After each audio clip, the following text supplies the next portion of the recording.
Chaque jour, Charles et Carole vous présentent la leçon de l'école du sabbat.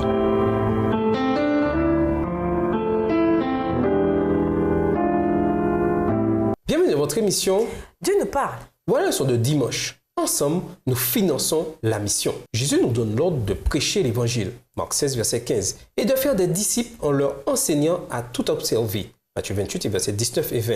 Ainsi, Dieu veut que nous soyons impliqués dans l'œuvre la plus importante qui soit sur terre.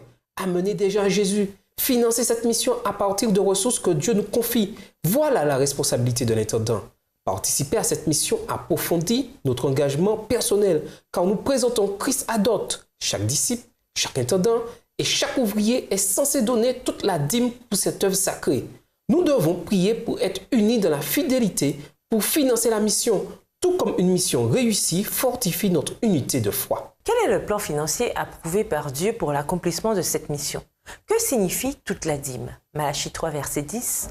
Que signifie l'expression « qu'il y ait de quoi manger dans ma maison » Malachie 3, verset 10. Malachie 3, verset 10. Apportez à la maison du trésor toutes les dîmes, afin qu'il y ait de la nourriture dans ma maison.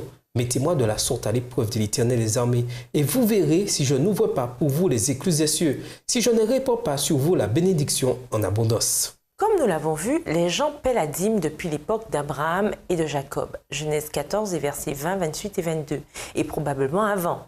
La dîme fait partie d'un système qui finance l'Église de Dieu. C'est la plus grande source de financement et la méthode la plus équitable pour mener à bien sa mission. Dans les cultures d'aujourd'hui, la majorité des chrétiens donnent relativement peu pour financer la mission de Dieu. Si chaque chrétien donnait une dîme honnête, le résultat serait quasi inimaginable, simplement stupéfiant, presque au-delà de notre compréhension. À chaque génération, Dieu a eu un peuple disposé à financer sa mission. Nous avons tous une responsabilité pour comprendre et agir ensemble afin de financer cette tâche mondiale. Nous ne pouvons pas nous permettre d'être désorganisés, négligents ou peu rigoureux dans le financement de la mission.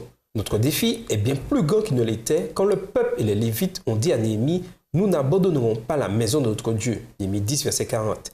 Et il est plus intimidant que celui des croyants des années 1800. Aujourd'hui, les laïcs et les hommes d'église doivent à la fois être unis spirituellement et unir leurs efforts financièrement afin de répondre aux objectifs planétaires et de financer la mission. Pensez à l'ampleur de la mission adventiste dans le monde, voir Apocalypse 14 et versets 6 et 7. Comment chacun d'entre nous devrait-il comprendre sa responsabilité personnelle concernant le financement de cette œuvre? Et nous vous laissons à cette question de réflexion. Si je ne rends pas une dîme fidèle, ai-je le sentiment que Dieu comprendra ma situation et que mes autres œuvres compenseront mon manque de confiance en lui? Au revoir. Et à demain si Dieu veut. Dieu nous parle. Chaque jour, Charles et Carole vous présentent la leçon de l'école du sabbat.